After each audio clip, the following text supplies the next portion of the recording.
Halo semuanya, selamat datang di Jijolog. Semoga kamu dalam keadaan sehat dan selalu diberikan rezeki yang berlimpah.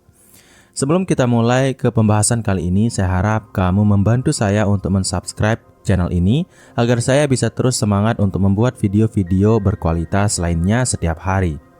Dan dalam video kali ini kita akan membahas tentang kehebatan orang Tionghoa mengelola uang yang harus kita pelajari agar kita memiliki kemungkinan untuk menjadi lebih kaya di masa depan lebih besar daripada sebelumnya. Jadi kita mulai saja. Bayangkan sebuah keluarga sederhana tinggal di gang sempit yang nyaris tak dilirik orang. Mereka bukan orang kaya, rumah mereka kecil, catnya mulai memudar, pintunya sudah aus karena usia. Namun setiap pagi sebelum matahari benar-benar naik, keluarga ini sudah membuka warung kecil di depan rumah. Tanpa baliho, tanpa iklan, tanpa teknologi canggih. Tapi warung itu tidak pernah sepi. Yang mengelola adalah pasangan suami istri keturunan Tionghoa, yang mungkin sepintas terlihat seperti kebanyakan pedagang kecil lain.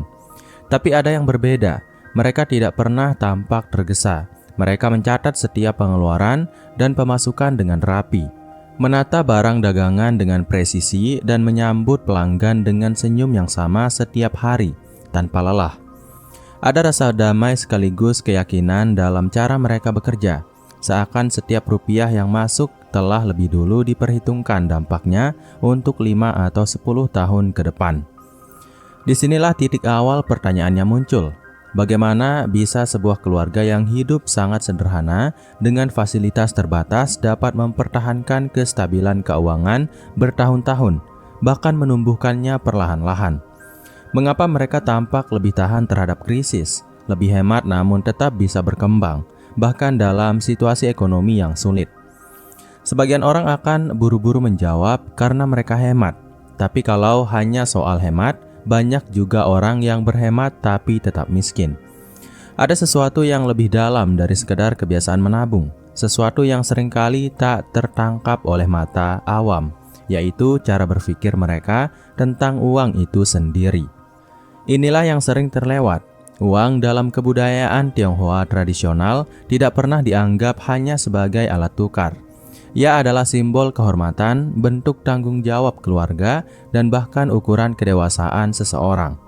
Dan karena itu mereka memperlakukannya dengan sangat serius, bukan secara serakah, melainkan dengan kesadaran bahwa uang adalah sesuatu yang rapuh, tapi juga bisa sangat setia jika kita tahu bagaimana mengelolanya. Pernahkah Anda memperhatikan bagaimana banyak orang keturunan Tionghoa dapat membuka usaha di lingkungan yang sama sekali asing, bahkan di negara lain, dan tetap berhasil? Bukan karena mereka mendapat modal besar dari awal, sebaliknya mereka seringkali memulai dari titik nol. Yang mereka miliki sejak awal adalah pola pikir yang berbeda. Pola pikir yang mengajarkan bahwa uang harus dipelajari, dipahami, dan diperlakukan seperti makhluk hidup, yaitu diberi tempat, diberi perhatian, dan tidak boleh disia-siakan. Dan itulah yang akan kita bongkar dalam narasi panjang ini. Bukan untuk memuja, bukan pula untuk menghakimi, tapi untuk belajar. Karena memahami bagaimana mereka mengelola uang berarti memahami satu dimensi penting dari kecerdasan manusia, yaitu kemampuan untuk bertahan dan tumbuh, bahkan dari keterbatasan. Menariknya, banyak orang bahkan tak sadar saat hal ini terjadi di sekitar mereka. Ketika mereka melihat sebuah toko berkembang atau restoran kecil pelan-pelan menjadi jaringan besar, mereka sering menyimpulkan itu hanya karena kebetulan punya pelanggan setia atau memang nasibnya bagus. Jarang yang menyadari bahwa di balik setiap pertumbuhan ekonomi itu ada satu prinsip yang dijaga sangat ketat, yaitu uang tidak boleh dikelola dengan emosi. Sementara banyak orang terjebak pada gaya hidup konsumtif, beli karena ingin, bukan karena perlu. Komunitas Tionghoa tradisional justru memiliki semacam rem otomatis dalam diri mereka. Mereka tidak cepat tergoda untuk memamerkan apa yang mereka punya. Bahkan ketika bisnis mereka sudah menghasilkan besar, tampilan mereka bisa tetap sangat sederhana. Sepatu biasa, baju lusuh, kendaraan seadanya. Karena dalam benak mereka yang penting bukan bagaimana mereka terlihat hari ini, tapi bagaimana mereka bisa bertahan 50 tahun ke depan. Coba Anda perhatikan satu hal yang sangat mencolok, yaitu mereka lebih sering memilih untuk hidup di bawah kemampuan finansial mereka. Bukan karena mereka tidak mampu, tetapi karena mereka memisahkan dua hal yang sering kali dicampur aduk oleh kebanyakan orang, yaitu memiliki uang dan menunjukkan bahwa mereka punya uang. Pernahkah Anda merasa bahwa setiap kali mendapatkan penghasilan tambahan, muncul keinginan untuk merayakannya? Entah dengan membeli gawai baru atau gadget baru, beli baju bermerek, atau makan di restoran mahal. Itu adalah bentuk validasi emosional terhadap uang, dan disitulah letak perbedaannya. Bagi banyak orang, uang adalah bukti nilai diri. Tapi bagi orang Tionghoa tradisional, uang bukan untuk divalidasi. Uang adalah alat, dan alat itu harus berfungsi maksimal, bukan dikorbankan demi gengsi. Dalam banyak keluarga Tionghoa, anak-anak sudah diajarkan tentang pentingnya menyimpan uang sejak sangat dini. Bukan dalam bentuk ceramah, tapi lewat contoh sehari-hari. Anak kecil yang diberi uang jajan diminta mencatat pengeluarannya. Ketika ulang tahun dan menerima angpau, uang itu tidak langsung boleh dibelanjakan. Mereka diminta menabungnya terlebih dahulu, lalu berdiskusi. Untuk apa uang ini akan digunakan nanti? Apakah untuk hal produktif atau hanya untuk kesenangan sesaat? Bayangkan jika kebiasaan ini ditanamkan pada anak sejak usia 5 atau 6 tahun. Sepanjang hidup mereka, cara pandang terhadap uang akan sangat berbeda dibanding mereka yang tumbuh tanpa arah seperti itu. Dan yang menarik, pendekatan ini tidak keras, tidak menghakimi, justru penuh kesabaran dan konsistensi. Seperti menanam benih yang kelak akan tumbuh menjadi kebun ketahanan finansial. Saya pernah mengamati sebuah keluarga yang memiliki bisnis kelontong selama lebih dari 30 tahun. Generasi pertama hanya bisa menyewa tempat kecil, sangat sempit dan hampir bangkrut beberapa kali. Tapi mereka terus mencatat setiap rupiah, tidak pernah mengambil keuntungan secara sembrono. Dan yang terpenting, mereka menahan diri ketika orang lain membuka cabang hanya karena merasa sedang laris. Mereka menunggu sampai ada data yang cukup, sampai benar-benar siap. Bahkan jika itu berarti harus menunggu beberapa tahun. Generasi kedua kemudian mulai mengambil alih. Mereka tidak hanya melanjutkan bisnis, tetapi membawanya ke arah yang lebih sistematis. Mulai belajar teknologi, mulai memperbaiki distribusi barang, dan yang paling mencolok, mereka tetap membawa filosofi yang sama, bahwa uang bukan sekedar angka di rekening, tapi hasil dari keputusan-keputusan kecil yang tepat selama bertahun-tahun. Inilah yang saya maksud sebagai struktur pemikiran. Mereka tidak bergantung pada tren, tidak mudah silau dengan apa yang viral.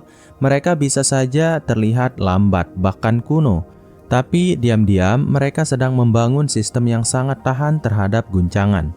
Satu hal yang sangat perlu digarisbawahi adalah bahwa komunitas Tionghoa sangat menghindari hutang konsumtif. Dalam banyak kasus, mereka rela menunda pembelian besar, hanya agar tidak terjebak dalam beban psikologis dari cicilan. Ini bukan hanya soal matematika keuangan, tetapi soal filosofi hidup.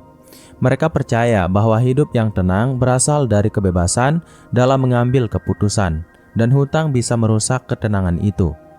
Kita seringkali lupa bahwa hutang bukan hanya beban finansial, tapi juga beban mental. Begitu seseorang hidup dari cicilan ke cicilan, fokusnya bukan lagi pada bagaimana menumbuhkan aset, tapi hanya bertahan agar tidak ambruk. Dan dalam situasi seperti itu, keputusan finansial jadi tidak rasional. Rasa takut mengalahkan logika, sedangkan bagi orang Tionghoa, logika dan ketenangan adalah dua hal yang wajib dijaga, terutama dalam urusan uang. Saya tidak mengatakan bahwa semua orang Tionghoa sempurna dalam hal ini, tentu saja tidak. Tapi jika Anda amati pola mayoritasnya, akan tampak bahwa yang mereka lakukan bukan sekedar pengelolaan uang, tapi pengelolaan diri dalam menghadapi uang. Dan disitulah esensinya, karena uang pada akhirnya bukan soal angka, tapi soal karakter. Jika karakter seseorang lemah, maka uang hanya akan mempercepat kehancuran. Tapi jika karakternya kuat, sabar, logis, hemat dan penuh perhitungan, maka uang akan menjadi sekutu terbaik. Ia akan tumbuh, berkembang, bahkan melindungi ketika badai ekonomi datang. Bayangkan sejenak jika Anda mengalami hal ini. Anda bekerja keras, penghasilan naik, tapi setiap kenaikan itu langsung habis karena gaya hidup yang ikut naik. Lalu datang masa sulit, pendapatan turun, tapi gaya hidup tak bisa turun secepat itu. Disitulah banyak orang mulai goyah. Tapi keluarga Tionghoa yang memahami filosofi uang sejak awal tidak mengalami krisis identitas semacam ini. Karena sejak awal mereka tidak mendasarkan hidup pada tampilan. Mereka hidup di bawah kapasitas, dan karena itu saat krisis datang, mereka tetap bisa bernafas. Banyak orang mengira ini semua adalah soal teknik akuntansi atau rumus investasi. Tapi sebenarnya ini lebih ke soal psikologi. Psikologi untuk menunda kesenangan, untuk berpikir jangka panjang, dan untuk tidak mudah terbawa arus. Dan psikologi seperti itu tidak dibentuk dalam satu malam. Ia dibentuk oleh kultur keluarga, oleh obrolan saat makan malam, oleh keputusan-keputusan kecil yang dilakukan secara konsisten selama puluhan tahun. Itulah mengapa ketika kita bicara tentang kehebatan orang Tionghoa dalam mengelola uang, kita sebenarnya sedang membicarakan sebuah pola hidup, sebuah struktur pemikiran yang tidak hanya rasional, tapi juga sangat manusiawi, karena berdasar pada kesadaran bahwa uang adalah alat, bukan tujuan. Dan bahwa alat ini hanya bekerja optimal jika digunakan oleh orang yang mengenal dirinya sendiri terlebih dahulu. Pernahkah Anda memperhatikan bahwa dalam banyak lingkungan bisnis, orang-orang Tionghoa kerap memilih untuk menjalankan usaha keluarga, bukan sekedar sebagai strategi ekonomi, tapi sebagai cara menjaga kesinambungan nilai. Bagi mereka, usaha bukan hanya tempat cari untung, tapi sekolah karakter. Setiap anggota keluarga belajar hal-hal yang tidak diajarkan di sekolah, yaitu konsistensi, kesabaran menghadapi pelanggan, ketekunan mencatat pengeluaran sekecil apapun, serta kemampuan menahan ego dalam bekerja sama dengan orang lain. Anak-anak yang membantu di toko keluarga sejak kecil seringkali tidak diberi upah besar, tapi yang mereka dapatkan adalah pemahaman bahwa uang datang dari pelayanan, bukan dari sekedar kerja keras. Karena kerja keras tanpa strategi, tanpa kepekaan terhadap kebutuhan pasar, hanya akan membuat seseorang lelah tanpa hasil. Sementara pelayanan yang konsisten dan jujur membangun reputasi. Dan dalam dunia bisnis, reputasi adalah mata uang yang nilainya bahkan lebih tinggi daripada uang itu sendiri. Banyak dari mereka memahami bahwa uang tidak langsung datang dari hasil besar. Uang justru mengalir dari margin kecil yang dikumpulkan terus-menerus. Tidak spektakuler tapi pasti, tidak cepat tapi stabil. Ini bukan cara berpikir yang umum di era sekarang, di mana segala sesuatu ingin dicapai secepat mungkin. Tapi justru karena itu cara ini bertahan. Bayangkan jika setiap rupiah dianggap berharga, bukan karena pelit, tapi karena menghargai prosesnya. Ketika Anda tahu bahwa satu lembar uang datang dari 5 pelanggan yang harus Anda layani dengan sabar dan sopan, maka Anda akan berpikir 2 kali sebelum membelanjakan uang itu hanya karena dorongan impulsif. Disinilah letak perbedaannya. Mereka menghargai bukan nilai nominal uang, tapi energi dan waktu yang dibutuhkan untuk mendapatkannya. Ada satu kebiasaan menarik yang sering saya lihat di banyak keluarga Tionghoa, yaitu mereka punya semacam batas psikologis terhadap pengeluaran. Misalnya, mereka tahu bahwa mereka bisa membeli sesuatu, tetapi mereka juga sadar bahwa membeli itu tidak berarti harus dilakukan. Mereka membedakan antara mampu dan layak. Mampu membeli bukan berarti layak dibeli. Mampu meminjam bukan berarti layak berhutang. Ini bukan hanya soal disiplin, tapi soal kejernihan berpikir. Sekarang coba kita bandingkan dengan budaya konsumtif yang semakin menjamur. Ketika seseorang baru saja menerima gaji, hal pertama yang terlintas dalam pikirannya adalah apa yang bisa saya beli, bukan bagaimana saya bisa menjaga dan menggandakan ini. Pola pikir seperti ini menciptakan jebakan siklus bulanan. Seseorang bekerja untuk memenuhi pengeluaran, bukan membangun aset. Sementara komunitas Tionghoa dalam banyak kasus membalik logika ini. Mereka bekerja bukan hanya untuk bertahan, tapi untuk memperbesar basis daya tahan ekonomi keluarga. Perlu ditegaskan, ini bukan sekedar soal kaya atau miskin. Ini soal orientasi waktu. Apakah seseorang berpikir hanya untuk hari ini atau juga memikirkan 10 tahun mendatang? Disinilah filosofi uang mereka menjadi sangat berbeda. Mereka tidak sibuk mengeluh tentang kondisi ekonomi karena mereka sibuk merancang ketahanan ekonomi dalam lingkup kecil, lingkup yang bisa mereka kendalikan. Mereka tidak menunggu sistem berubah, mereka membangun sistem sendiri dari rumah, dari toko kecil, dari keputusan-keputusan pribadi yang tampaknya sepele. Contohnya begini, jika dalam satu hari mereka bisa menyisihkan Rp10.000 dari keuntungan toko kecil mereka, itu bukan angka besar.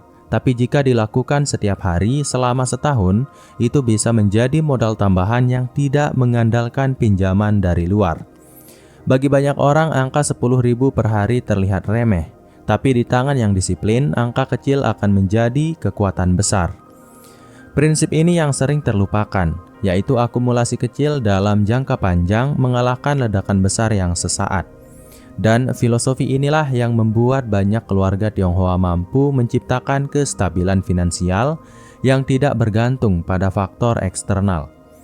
Mereka tidak menunggu kondisi ekonomi membaik. Mereka beradaptasi, mencari celah, dan yang paling penting, mereka menghindari pola hidup yang boros secara emosional. Saya menyebutnya boros emosional karena seringkali pemborosan tidak datang dari kebutuhan fisik, tapi dari perasaan ingin membuktikan sesuatu. Ingin terlihat sukses, ingin dihormati, dan tragisnya banyak orang yang membayar mahal untuk rasa dihormati yang sementara. Sementara dalam filosofi hidup Tionghoa tradisional, rasa hormat datang bukan dari penampilan, tapi dari kontribusi nyata dan keberlanjutan usaha. Mereka lebih memilih dihormati karena konsistensi daripada dikagumi karena penampilan sesaat. Dan ini tercermin dari cara mereka membangun relasi bisnis. Banyak dari mereka yang tidak terlalu fasih bicara di depan umum, tapi mampu menjaga hubungan bisnis selama puluhan tahun hanya karena satu hal, yaitu kepercayaan. Mereka tahu bahwa sekali kehilangan kepercayaan, maka seluruh bangunan usaha bisa runtuh. Karena itu, mereka sangat berhati-hati dalam janji, sangat teliti dalam transaksi, dan sangat menghormati waktu orang lain. Saya pernah mendengar seorang pengusaha Tionghoa berkata, "Lebih baik saya rugi sedikit hari ini daripada pelanggan saya kecewa dan tidak kembali." Kalimat itu sederhana, tapi syarat makna. Karena dalam banyak budaya bisnis cepat kaya, keuntungan jangka pendek seringkali lebih diprioritaskan daripada hubungan jangka panjang. Dan hasilnya, bisnis yang cepat naik, tapi juga cepat jatuh.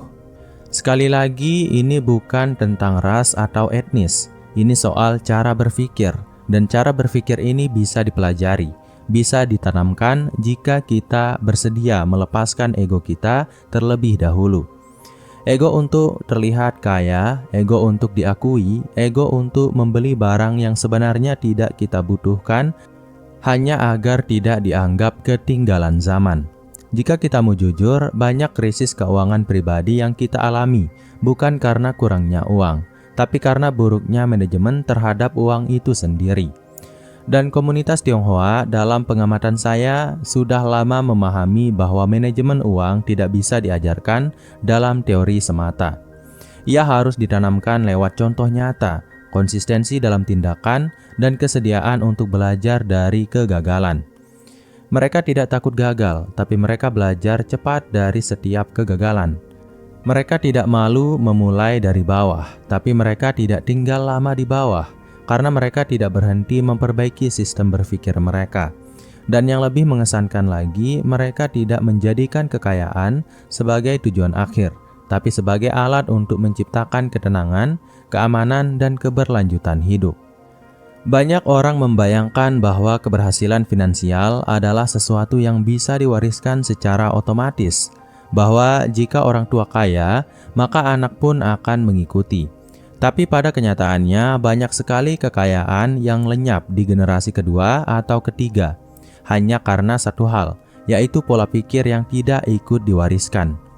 Sementara dalam banyak keluarga Tionghoa, keberhasilan lintas generasi bukan semata hasil tabungan atau warisan materi, melainkan hasil dari pengkondisian mental sejak dini. Mereka tidak mewariskan uang dalam bentuk angka, mereka mewariskan uang dalam bentuk cara berpikir. Anak-anak tidak hanya tahu bahwa keluarga mereka punya toko, mereka diajak untuk memahami kenapa toko itu buka jam segini, tutup jam segitu. Kenapa harga barang ditentukan dengan margin tertentu? Kenapa pelanggan harus disapa? Kenapa catatan harus lengkap? Kenapa hutang harus dihindari? Semua ini bukan sekedar rutinitas, tapi pelatihan karakter yang dibungkus dalam aktivitas sehari-hari. Dan hasilnya banyak anak-anak yang sejak usia belasan sudah bisa menghitung modal, memproyeksikan keuntungan, dan yang paling penting menghormati proses. Mereka tidak manja terhadap uang karena mereka tahu betapa sulitnya uang didapat.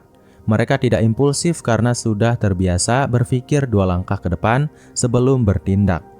Ini sangat kontras dengan banyak keluarga modern yang terlalu melindungi anak dari kenyataan ekonomi. Ketika anak meminta sesuatu, langsung diberi tanpa proses diskusi. Ketika anak gagal, langsung diselamatkan tanpa diberi ruang untuk menghadapi konsekuensi. Dan akibatnya, anak-anak tumbuh dengan ekspektasi bahwa uang itu datang dari orang tua, bukan dari kerja nyata. Padahal dunia nyata tidak mengenal belas kasihan. Dunia nyata tidak memberi bonus hanya karena seseorang merasa pantas. Dunia nyata hanya memberi kepada mereka yang tahu bagaimana mempersiapkan diri.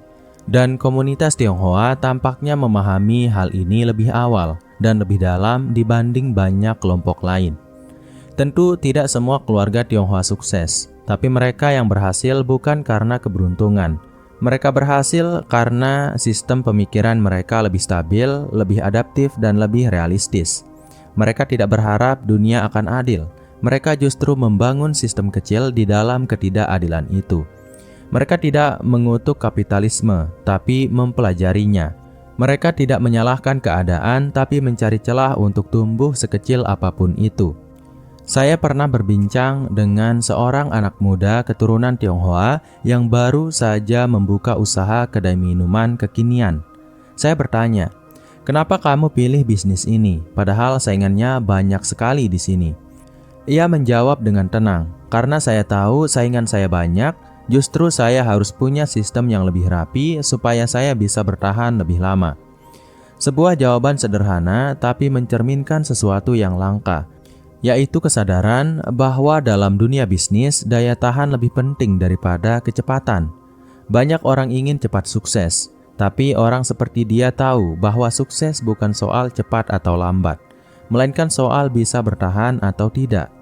Inilah pelajaran yang sering luput dari perhatian, bahwa uang tidak harus datang dari ide luar biasa, dari kecerdasan tinggi, atau dari jaringan luas. Uang bisa datang dari konsistensi, dari pengendalian diri, dari menghormati proses kecil yang diulang setiap hari. Dan dalam dunia yang semakin bising ini, di mana semua orang bicara soal untung besar, pasar global, investasi tinggi, leverage agresif, ada sesuatu yang sangat menenangkan ketika melihat seseorang menata barang dagangan kecilnya dengan sabar, mencatat setiap transaksi dengan teliti, dan menyisihkan keuntungan kecil hari itu ke dalam laci kayu yang sama selama puluhan tahun. Orang seperti itu tidak akan muncul di media sosial. Ia tidak akan viral, tapi diam-diam ia membangun ketahanan finansial yang bahkan tidak dimiliki oleh mereka yang tampak lebih modern. Karena ia bekerja bukan untuk terlihat hebat, tapi untuk memastikan bahwa keluarganya tidak akan kelaparan minggu depan, dan bahwa anak-anaknya punya kesempatan belajar tanpa dibebani oleh hutang. Inilah yang saya maksud ketika mengatakan bahwa cara berpikir tentang uang jauh lebih penting daripada uang itu sendiri. Dan jika kita ingin belajar dari komunitas Tionghoa, maka kita tidak cukup hanya mengamati apa yang mereka lakukan di permukaan. Kita harus masuk ke dalam cara mereka melihat dunia, cara mereka membaca resiko, cara mereka memposisikan diri dalam peta ekonomi yang penuh persaingan ini. Mereka tahu bahwa dunia tidak adil, tapi mereka tidak menghabiskan energi untuk mengeluh tentang itu. Mereka fokus membangun sistem perlindungan dari dalam. Karena itulah ketika krisis datang, resesi, pandemi atau bencana ekonomi lainnya, banyak dari mereka yang tetap bisa bertahan. Bukan karena mereka kuat secara fisik, tapi karena sistem berpikir mereka sudah mempersiapkan kemungkinan terburuk sejak awal. Sementara banyak orang masih menunggu bantuan pemerintah, mereka sudah menciptakan solusi mandiri. Sementara banyak bisnis kolaps karena ekspansi yang terlalu cepat, mereka tetap berdiri karena ekspansi mereka selalu berdasarkan data, bukan euforia. Semua ini tentu bisa ditiru, tapi tidak bisa dilakukan dengan tergesa-gesa. Karena cara berpikir ini membutuhkan waktu, disiplin, dan yang terpenting kesabaran menghadapi ketidaksempurnaan. Dan saya kira itulah pelajaran terbesar dari cara orang Tionghoa mengelola uang, yaitu bahwa kekayaan sejati bukan tentang berapa banyak uang yang kita punya, tapi seberapa dalam kita memahami cara kerja uang dalam kaitannya dengan hidup kita sehari-hari. Jika Anda telah menyimak sejauh ini, maka Anda mungkin mulai merasakan sesuatu yang selama ini jarang dibicarakan secara jujur dalam kehidupan sehari-hari. Bahwa uang bukan hanya tentang mencari lebih banyak, tapi tentang mengelolanya dengan benar. Dan bahwa mengelola uang bukan tentang teknis semata, tetapi tentang bagaimana kita mengelola diri kita sendiri dalam setiap keputusan yang kita buat. Banyak yang mengira bahwa untuk bisa kaya, kita harus menjadi orang yang sangat pintar. Tapi kenyataannya, yang dibutuhkan bukan kepintaran luar biasa, melainkan kestabilan dalam berpikir. Karena uang bukan tentang siapa yang tercepat, tetapi siapa yang bisa bertahan paling lama, tanpa kehilangan kendali. Dan kalau kita mau belajar dari orang Tionghoa, pelajaran paling mendasar yang bisa kita ambil adalah ini. Uang tidak bekerja untuk orang yang emosional. Ia hanya bekerja untuk mereka yang tahu kapan harus bergerak, kapan harus menahan diri, dan kapan harus diam. Di tengah dunia yang gemar memamerkan kekayaan, komunitas Tionghoa mengajarkan nilai kesederhanaan yang strategis. Mereka tidak menolak kenyamanan, tapi mereka tidak tergesa-gesa meraihnya. Mereka paham bahwa rumah mewah bisa dibeli dengan cicilan, tapi ketenangan batin tidak bisa dicicil. Dan karena itu mereka lebih memilih menunda kesenangan demi mencapai kestabilan jangka panjang. Dalam budaya mereka, keharmonisan tidak diukur dari seberapa besar pesta yang bisa mereka gelar, tetapi seberapa baik mereka menjaga kehormatan keluarga lewat tanggung jawab finansial. Mereka tidak silau oleh pujian dan tidak terpengaruh oleh sindiran. Mereka bekerja dalam diam dan membiarkan hasilnya berbicara sendiri. Itulah sebabnya banyak dari mereka bisa hidup berkecukupan tanpa pernah merasa harus membuktikan apa-apa pada dunia. Dan disinilah ironi terbesar dari cara kita memahami uang hari ini. Kita terlalu sering mengaitkan nilai diri dengan jumlah yang kita punya. Padahal nilai diri bukan terletak pada rekening, tetapi pada bagaimana kita memperlakukan uang yang ada di tangan kita, sekecil apapun itu. Apakah kita menggunakannya dengan tanggung jawab? Apakah kita menyisihkannya untuk masa depan? Apakah kita membelanjakannya dengan logika, bukan ego? Kita terlalu terburu-buru ingin menjadi kaya, padahal kita belum cukup sabar untuk menjadi layak dipercaya oleh uang itu sendiri. Dan uang seperti halnya kepercayaan hanya datang pada mereka yang tidak mengkhianatinya. Jika Anda pernah merasa bahwa uang selalu cepat habis, mungkin bukan karena Anda terlalu miskin, mungkin karena Anda belum benar-benar punya sistem. Dan sistem tidak dibangun dari niat baik, tetapi dari kebiasaan yang dibentuk terus-menerus. Dari cara kita mencatat pengeluaran, dari cara kita berpikir sebelum membeli, dari bagaimana kita menentukan apa yang penting dan apa yang mendesak. Di titik inilah kita bisa mulai meniru cara berpikir orang Tionghoa, bukan hanya cara berdagang mereka. Karena kunci kekuatan mereka bukan terletak pada barang yang mereka jual, tapi pada cara mereka melihat uang sebagai sesuatu yang harus dihormati. Mereka tidak memperlakukan uang sebagai penguasa, mereka menjadikannya alat, dan seperti alat, uang hanya berguna di tangan orang yang tahu cara menggunakannya, di tangan orang yang sabar, ia bisa menjadi pondasi kebebasan. Tapi di tangan orang yang sembrono, uang bisa menjadi alat penghancur yang pelan tapi pasti. Dan inilah yang sering tidak kita sadari, bahwa sebagian besar masalah keuangan pribadi tidak datang dari penghasilan yang kurang, tetapi dari cara berpikir yang keliru. Kita menaruh harapan pada angka, tapi lupa membangun karakter yang bisa mengelola angka itu. Kita ingin punya rumah besar, tapi tidak siap hidup dengan sederhana dulu. Kita ingin investasi besar, tapi tidak mau belajar dasar-dasarnya. Kita ingin bebas dari hutang, tapi tidak siap menahan gengsi untuk sementara waktu. Semua ini bukan soal ilmu keuangan, tapi soal kedewasaan. Dan kedewasaan itu bisa dilatih jika kita mau mengamati dan belajar dari mereka yang sudah menjalani proses panjang. Komunitas Tionghoa telah membuktikan bahwa kekayaan tidak harus diwariskan dalam bentuk uang. Ia bisa dibangun dari prinsip hidup yang dijaga ketat dari generasi ke generasi. Dan itu dimulai dari rumah, dari warung kecil di gang sempit, dari buku catatan yang tampak remeh tapi penuh perhitungan, dari kesediaan untuk tidak kelihatan hebat hari ini demi kehidupan yang tenang esok hari. Maka jika ada satu hal yang bisa kita pelajari dari cara mereka mengelola uang, mungkin ini, yaitu bahwa uang hanyalah cermin dari siapa kita sebenarnya. Dan jika kita ingin uang memperlakukan kita dengan hormat, kita harus lebih dulu memperlakukannya dengan disiplin, logika, dan rasa tanggung jawab yang tidak mudah goyah, hanya karena tuntutan gaya hidup atau pengaruh lingkungan.